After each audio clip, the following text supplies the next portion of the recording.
to support sole traders and firms with up to 9 employees, and applications can be made through the MFI website or through your local enterprise office. And the Credit Guarantee Scheme is available to Covid-19 impacted firms through the pillar banks, and you can get loans of up to €1 million through that scheme. We also have a range of supports for firms experiencing trading difficulties and short-term shocks, and my colleague Regina will go through those with you. Today I am writing to all 250,000 companies registered with the Companies Registration Office to highlight the various supports available.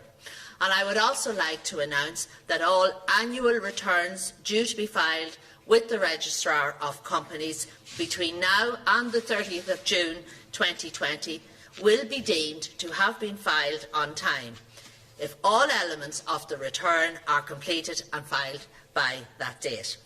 This will enable businesses and their financial advisors to focus on the more pressing and immediate financial challenges. The situation will be kept under review, and the date of the 30th of June may be extended depending on the situation at that time. And companies should check the CRO website for more details. More generally, if you have any questions or you don't know where to start, my department is operating a business support call centre which can be contacted at 01 631 2002 for further information about the various supports that we are providing. We have also developed a business continuity planning checklist which identifies some of the key risks to the continuity of your business activities during the outbreak and the preparatory actions that you can take to respond. You can also find guidance for various sectors and information for employers and employees at www.gov.ie. As Minister, I will continue to work closely with businesses and for businesses in the time ahead. I engage continuously with all the representative bodies and agencies through the Enterprise Forum and the Retailers Consultation Group, and there is a constant dialogue between us all. And I know that there are a lot of concerns from businesses, and that is why I have brought together the heads of our enterprise agencies here this afternoon. We have Martin Shanahan from the IDA, Julie Cinnamon from Enterprise Ireland, and Oisín Geoghegan from the local enterprise offices, and they'll give you their perspective shortly. The period ahead is going to be extremely difficult, but the point here is that businesses can adapt and economies will recover. We are in unprecedented times with unprecedented challenges, but working together we can make the decisions and take the actions that will ensure that we minimise the worst impacts of this disruption and are best placed to return to normality when it passes. Gurmila Mahagiv. So I'm just going to give you an update on the demands that have been placed on our department over the last couple of days, and how I hope you will see that we have sincerely responded to what Heather has just described, which is an unprecedented situation. I think you're aware that only a number of days ago we established a new emergency payment called Covid-19 Job Seekers Benefit. As of the close of business yesterday evening, there were some 58,000 individual applications for that emergency payment. We have to date issued 43 of those 1,000 applications have been processed, and we're going to start tomorrow with our batch payments. And so I would expect people who have been processed of the 43,000 to receive their money by the beginning of next week. We're going to do an update on a daily basis just to let people know how many new claims have come in and how quickly we're responding to them. But I think it's absolutely to be fair to say that I'm so grateful to my own staff and our own department and everybody else that has been drawn in to help us with the response that has been issued. And I want to genuinely thank the Irish public who've had need to come to us over the last couple of days for their patience and their forbearance. We're going to do absolutely everything that we can to make sure that people who have an income support get that income support in as quick and as fast a timely manner as we can. We also established to try and keep a continuity of those workers who may not have work in their companies, but to keep the relationship with their companies, what we're calling an employer refund scheme. Now, I know in responding to an emergency, because we're trying to do stuff relatively fast and to act responsibly and as fast as we possibly can, that not everything is perfect, and I know there has been some criticism today of the employment scheme. But there are two different cases to be dealt with when we look at employer refund schemes. And the first situation is where an employer obviously can't afford to pay their employees anything. And that's the first part that we responded to. So what was announced yesterday evening was that all employers will be refunded that €203 per week if that's all they're paying to their employees. And I know some of the criticism today has been there are some really great employers out there who want to be able to top up those payments. And we haven't exactly found out a way to do that, but we're working right now today, and I may have an answer to that if not this evening, but if we don't have it today, we will have it tomorrow. But that's the second part of people who are keeping people on their books, and we're very grateful for you doing that. But we know you want to be able to pay the top up. We're just trying to figure out the final details, how you can do that, and we'll have that information for you later on this evening. I think the real reason that we responded to the employer refund scheme was to respond to the unprecedented demand of people arriving in our offices. And so some 20,000 people arrived on Friday alone. And we knew when we sat down over the weekend that that was only going to get larger in numbers as the week came on. And so that was the initial reason for the response. And it wasn't trying to put off employers from keeping the people on their books. And we're very, very grateful, obviously, for you doing so. We've never experienced a challenge in the Department of Social Protection as we have at the moment. I know some people have likened to what happened in 2008 and 2009, but what happened over months and months in 2009 and 2008 is happening over the last 3 days. So just genuinely, I know we're not getting absolutely everything 100% perfectly, but we really, really are trying to respond to all of the demands that are being placed on us on a daily basis.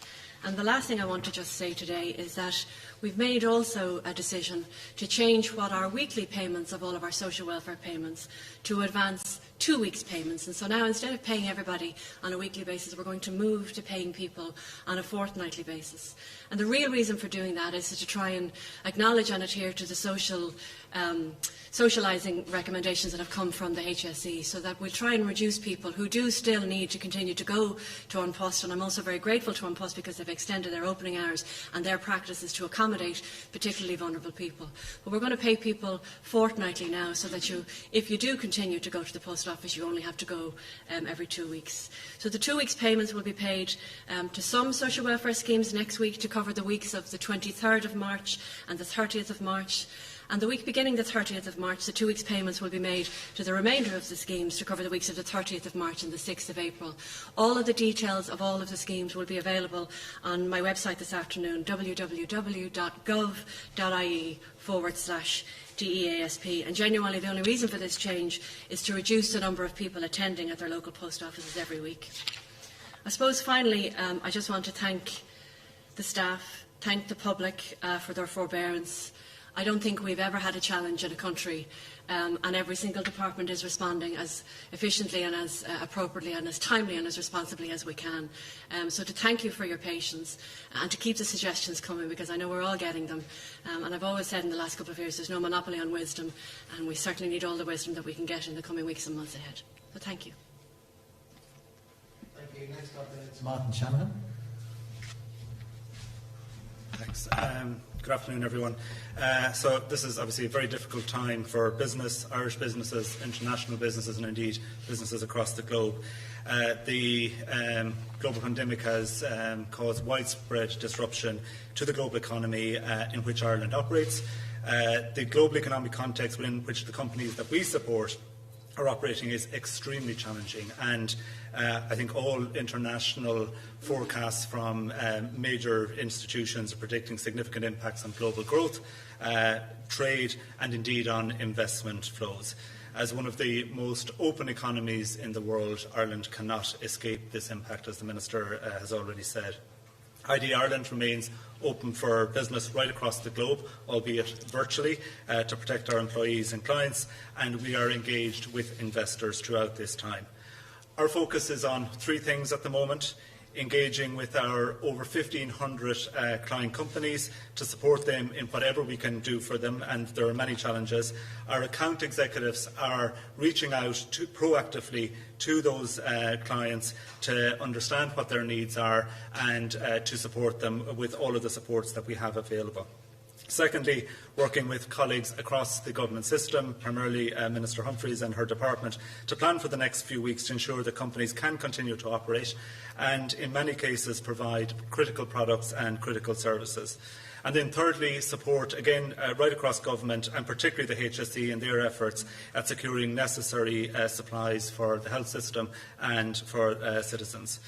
The vast majority of FDI companies are open and operational, many of them working remotely, and we will support them to remain so where possible in line with public health advice. Businesses now have a key role to play themselves in minimising the likelihood of transmission and impact on society. At this point, companies have implemented their business continuity plans. Many FDI companies are well positioned to leverage technology and have implemented their remote working policies where feasible. This is not possible, obviously, for all companies. Many, particularly in the manufacturing sector, need their employees to continue to work on-site to support manufacturing processes. I'd like to pay tribute to those employees in particular that continue to go to work to produce necessary goods and services in many instances that we require to continue to live and work in our new daily routines.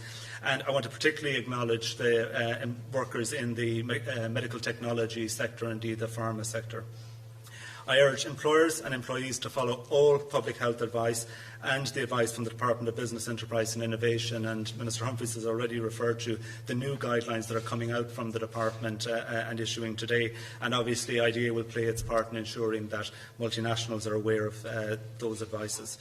I'd also urge employers to amplify government and HSE public health advice to the communities in which they operate. Educating employees on Covid-19 symptoms and prevention will be crucial in slowing the transmission. Companies are being impacted both on the supply side and on the demand side. The demand issues have led some companies to scale back activities, and in some cases that may lead to temporary closures in sectors where demand has decreased significantly, and that's true both in the B2B side and in the business-to-consumer side. There are some sectors which will need to ramp up production of important products, and we are working with them to facilitate that. This crisis has again brought home that Ireland is hugely integrated into global supply chains. This event has had a significant impact already on those supply chains, and this is likely to escalate as the health impact of the virus is felt here and elsewhere. Ensuring that supply chains, critical infrastructure and utilities are kept open will be key, and we can work together to produce the goods and services that are needed here in Ireland and globally to address the pandemic. Ireland is a very significant medtech and pharma producer, as you will know. It, together with our financial services, data centres and microelectronics and engineering firms, are vital to ensuring that the supply of essential products and services are maintained throughout the coming weeks and months. IDEA will continue to work with all the stakeholders to achieve this. We will continue to provide supports to our clients, in addition to the supports that obviously Minister Humphreys has already outlined, and indeed Minister Doherty, and we will, many of which are also obviously aimed at supporting the employees of companies. Never more important, obviously, the work that many of these companies do, and we will want to ensure that it continues. Now Julie Cinnamon from Enterprise Ireland. Good afternoon, everyone. Like every other organisation at this time, the first priority from Enterprise Ireland is the health and safety of our clients, of their employees, global partners and the buyers across the world. And our focus is to continue to provide complete range of services at this time. Things are moving incredibly quickly, as Minister Doherty has said.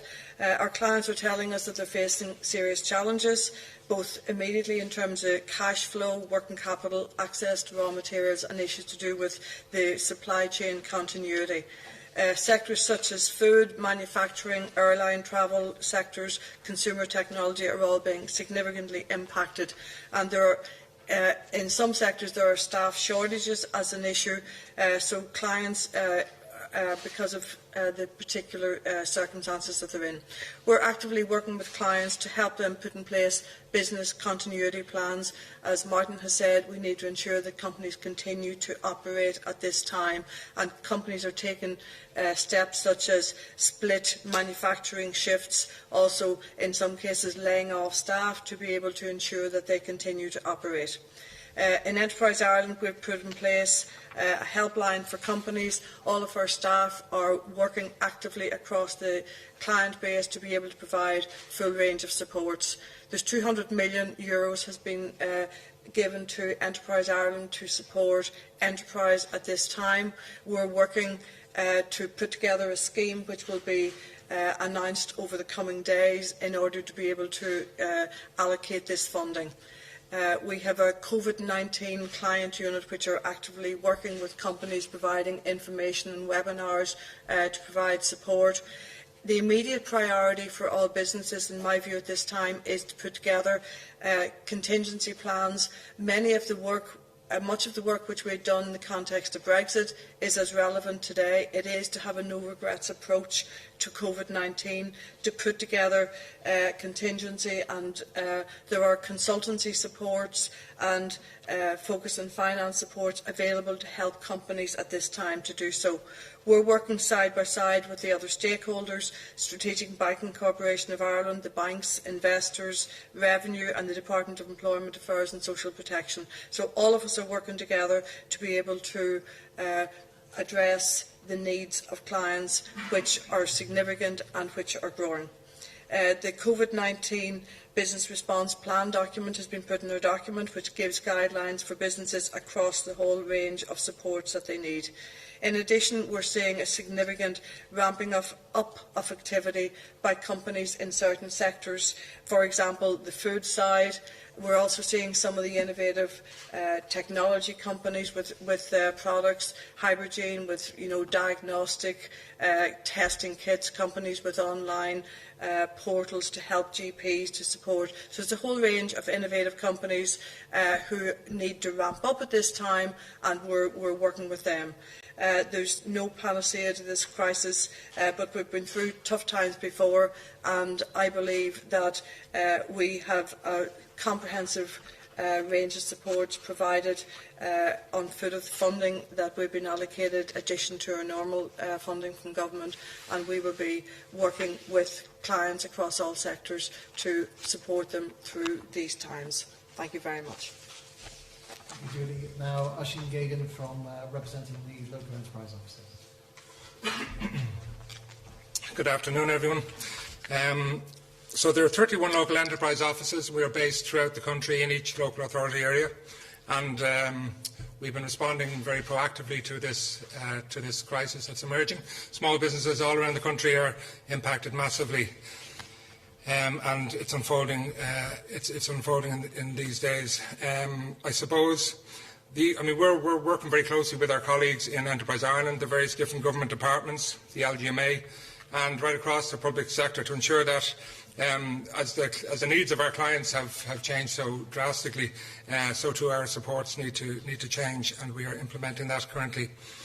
The message I suppose I would give to small businesses is that if you are impacted by COVID-19, or if you anticipate that you might be in the medium term, it is worth your while contacting your local enterprise office, because we do provide a first-stop shop service.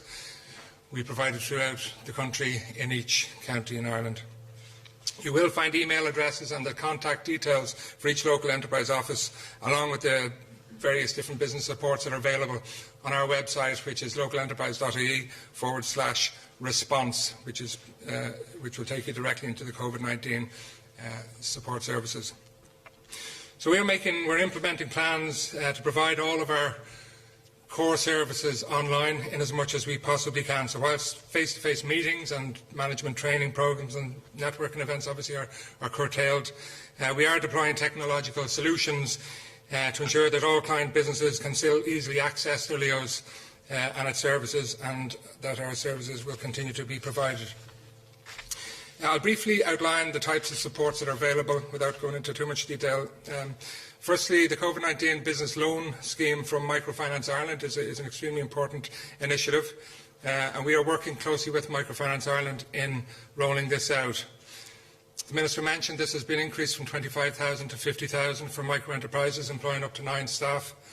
It's designed for businesses that are having difficulty accessing bank finance in particular, and if you can demonstrate as a business that your sales your orders are reducing by 15% or more, then you may well be eligible for it. Under the scheme, €50,000 will be provided in loan format. I'm pleased to say that there is a moratorium in repayments for a 6-month period, and that is 0% interest for the first 6 months. The loan terms are typically up to 3 years in that instance, and there aren't any hidden fees or costs, obviously. Secondly, there's a business continuity voucher, which is a new measure. It was announced by Minister Humphreys last week. Businesses that are seeking support around business continuity may be eligible for this, and we are going to be deploying this to small businesses really to help them to access a suite of key specialised interventions, enabling the business to avail of expertise in key areas in order to put a plan in place for the business to survive these months. Secondly, the business continuity voucher will also be used to identify funding channels for each business and to prepare applications for funding. Another initiative that is extremely important and in very strong demand at the moment is the Local Enterprise Office Mentor Programme. So we have a panel of mentors. Each local enterprise office works closely with a panel of mentors throughout the country who can be deployed on a one-to-one basis to deal with clients. Obviously, in terms of social distancing, a lot of that is now happening over the telephone and over Skype and Zoom. Under this programme, the clients work with experienced mentors. They identify solutions to areas of exposure within their business. And with advice and guidance from their mentor, clients will be able to develop strategies that will enable them to hopefully be stronger and survive the crisis. We also have the Training Online Voucher Scheme, which is a scheme to encourage and enable small businesses to trade online.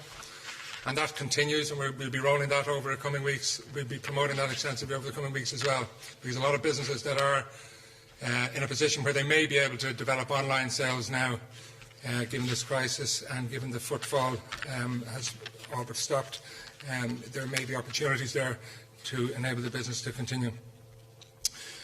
There are various other initiatives, including a lean business that will enable businesses, a lean for micro-enterprise programme, which will enable businesses to become more efficient and effectively implement actions to survive. And there is also, obviously, the grant support services that are available through the Local Enterprise Office will continue to be there. Business priming grants, business expansion grants, feasibility study, and micro-exporters grants for those thinking of exporting. To help with the cash flow, I'm pleased to say as well that any clients that are currently repaying the Local Enterprise Office through repayable grants that have been provided previously, they can now avail of a 3-month freeze, which will be revised closer to the end of the 3-month period, so that no repayments need to be made to the Local Enterprise Office currently. So as I mentioned earlier, the needs of our clients are changing radically, temporarily, hopefully. But so too are the supports that we're providing. And I can assure you that the teams in each of the local enterprise offices, in each of the local authorities throughout the country, are working very diligently and very tirelessly to enable and help Ireland's small businesses and micro-enterprises during this time of crisis. Thank you. Thank you very much, Oisín. There's now a short opportunity for questions. We're going to kick off with Colin from RTE and then Hugh O'Connell from the Irish Independent. Hi, question for Minister Heather Humphreys, if that's all right. So, vintners have accused insurers of not honouring business interruption cover in cases where pubs have had to close. 2 insurers have said they won't provide the cover in these circumstances. Should insurers be covering the businesses in these circumstances? Yes, I was made aware of a number of cases of that today. I received a letter from from a number of people about that. So I have raised the matter with Minister Donoghue, and I've also written to the Head of Insurance Ireland highlighting those issues to them. So I'm awaiting a response from that. Okay, Harry McGee, Irish Times, then Hugh O'Connell, Irish Times. A question for Minister Doherty. You said that 58,000 applicants have been received for the new Covid-19 payment since the weekend. Has your department projected how many applicants you're expected to receive over the next few weeks, or have you any figure in relation to what kind of volume of application you are expecting? Some commentators are saying that between 450 and 500,000 people may find themselves out of work, albeit on a temporary basis. So to answer your questions, we're in a very different place with our modelling than we would have been this time last week. So when I sat down to do numbers last week, they're in a very different place than we are today. And the only thing I can do is to have a look at the obvious industries that are affected and to see the size of those industries and the amount of people that may either go on short-term hours or have no hours whatsoever. But to be honest with you, Harry, every single day there's another industry that I didn't think was going to be affected yesterday is affected today. And so the numbers could potentially be as high as you're saying. Now, what we're trying to do is to mitigate all of those numbers applying for the emergency payment with the employment refund scheme, so as to try and maintain the relationship between employers and their employees, not only to kind of, I suppose, save the onslaught coming into our department, but also to maintain that relationship and to protect all of those workers' employment rights that obviously would be enshrined in law. It could be as potentially as drastic. I mean, we haven't overused the word unprecedented in the last couple of days, but it seems to crop up in every single response that we give. But we're going to do absolutely everything we can to make sure that whoever needs support, whether it's business support or, from my perspective, individual income support, gets it, and that we get through the next couple of weeks and come out the other end. Hugh O'Connell, Irish Independent, followed by Stephen Murphy, News Talk. Can I ask anyone, Martin or Julie perhaps, or the Minister, have you, and it speaks I suppose to Harry's question, is there any kind of quantifiable number of jobs at risk as a result of what's happening now? Have you done any numbers? Can you give any estimations of what we're facing?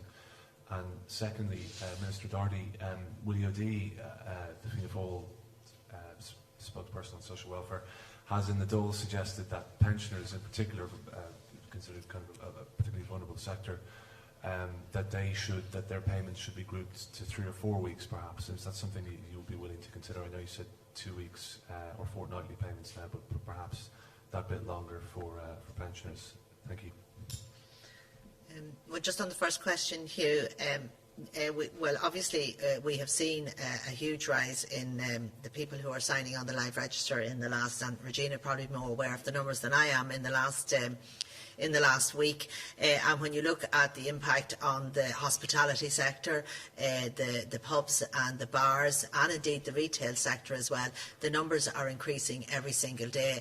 And that's why we have put together these package of measures to help support workers and to help support businesses, but also help support the self-employed people, because there are many self-employed people out there who would never were able to apply for supports before, but because of the measures that Regina took in Budget 2020 last year, self-employed people have the comfort of knowing that they will now get job seekers benefit when they had to close their premises. So do you want to? Just to give you a reflection, so this time last week we were looking at the first industry that we knew would most likely be affected, which was the hospitality industry, and there's some 140,000 people working in that. We have some 54,000 people working in accommodation across the country.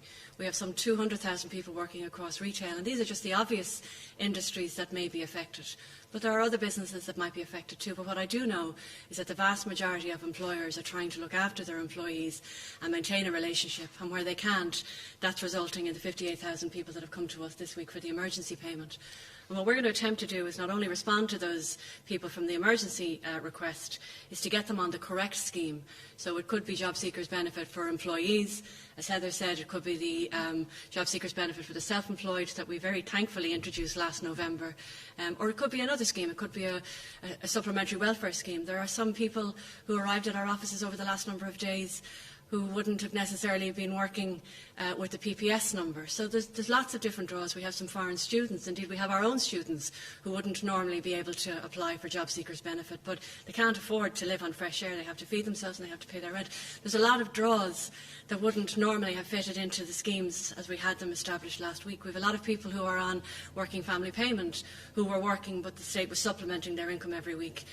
We made changes to that. People on one family parent, people who are on job seekers transition. It literally has been in the last, what seems like an awfully long time, but it's only in the last couple of days, an ask of change to probably nearly every single scheme that we've had. And you know the changes that we made on the illness benefit, and that legislation is going through the Dáil right now as we speak.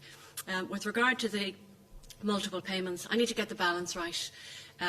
Anybody that gets paid by electronic transfer gets the money into their bank account or their post office account on a weekly basis. That's going to change now to a fortnightly basis. But what we don't want to do is to give so much money that potentially maybe people will run out of money in the next couple of weeks. And I think the balance right now, every 2 weeks, works.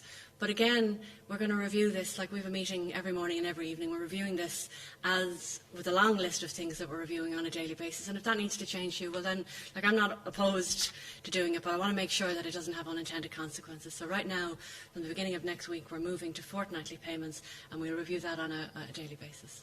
Stephen Murphy from Newstalk, followed by Michelle from the Journal. Minister Doherty, at the moment obviously this payment is €203 a week. Is there any consideration that might be increased, potentially, depending on how some workers might be impacted and how long this goes on for? So the base payment is €203 per week, but individual payments depend on people's circumstances. And so there's a qualified adult allowance that added to the €203. There's a payment that we've increased a considerable amount in the last number of budgets for qualified children. So if you have children, you get added to it. I think you may be aware that the emergency payment is just the flat €203. But we're asking people to make the application, or we're instructing them for the correct scheme that they should be on as quickly as we can. And whatever the additional elements to their weekly payment will be backdated to the date they made the original COVID-19 payment. And so for argument's sake, if you were a person that had a wife and 2 children at home, you would get the qualified allowance for your spouse and for your 2 children. And we'll make sure you get that on the correct scheme when we put you on the correct scheme in the next couple of weeks, backdated to the date you made the emergency payment application for. Okay, final question to Michelle from Journal.ie. Yeah, a couple of questions. The first one for Minister Humphreys. The revenue provisions that SMEs can delay their payment of PAYE and VAT, they're not available for companies that are above the threshold of 3 million turnover. Have you looked at maybe extending that to companies who are slightly above that threshold, or to even larger companies? And then 2 questions for Minister Doherty. The amnesty, a few people have been calling for on things such as rent or utility bills. Is that something that you've looked at? And have you looked at any more outside-the-box kind of ideas, such as introducing a universal basic income for the duration of the crisis, or a larger lump sum similar to the $1,000 payment suggested by the US President? Okay, I'll just answer the first one. And as you know, a number of revenue measures have been introduced dealing with VAT and returns and tax clearance certificates, as well as detailing advice aimed at assisting SMEs who may be experiencing cash flow and trading difficulties as a result of COVID-19. And can I just say that all of these measures are continually being kept under review. So this is a changing situation, and we review everything regularly and we're listening to a lot of people, because there's a lot of feedback coming into us, and people are sending us in suggestions. They're sending us in. We're talking to them. We're hearing the issues that they have, and we are responding to those issues, and we will continue to do that. And we want people to contact us and let us know where the difficulties are. To answer your question with regard to rent, my colleague Minister Owen Murphy is working on some responses with regard to the presentations and the difficulties that people find themselves at the moment, and I think he'll make that announcement, if not today, tomorrow. From our own department, we have rent supplement. And so it's a scheme that thankfully in the last number of years we've seen the need drop, because people have been able to see wages increases, but I'm sure it's going to increase significantly. It's a scheme that's there. It's on our welfare.ie website. Anybody that's experiencing rent difficulties can apply for a rent supplement, and we'll work through those difficulties. And it's, I think, a similar situation with regard to our utility companies. We want nobody being in a difficult situation over the coming weeks and months. And again, I know Pascal, the Minister for Finance, is in discussions with the relevant bodies to make sure that nobody is in stuck, for want of a better word. To answer your final question, we're looking at everything. We need to plan for a situation where our staff, who are wonderful and are working all the hours that God's sending them at the moment, they worked on Paddy's Day, they worked over the weekends. If the population is as affected as we expect it to be over the coming weeks, well, then I don't think the people who work in our department are going to be immune. So I have to plan for a day where maybe there isn't thousands of people in the Department of Social Welfare being able to receive and meet the needs of people. So we're looking at everything. But again, I think the most important thing that we do, and this is something that Tony Houlihan says consistently, but it's about a medical response, is that we give the right response at the right time for the right length of time. And I think that's our new mantra. So we've a meeting every day and we're reviewing everything every day. Okay, thanks so much. That's all we have time for today. Thanks for coming in. Thank you, everybody. Thank you.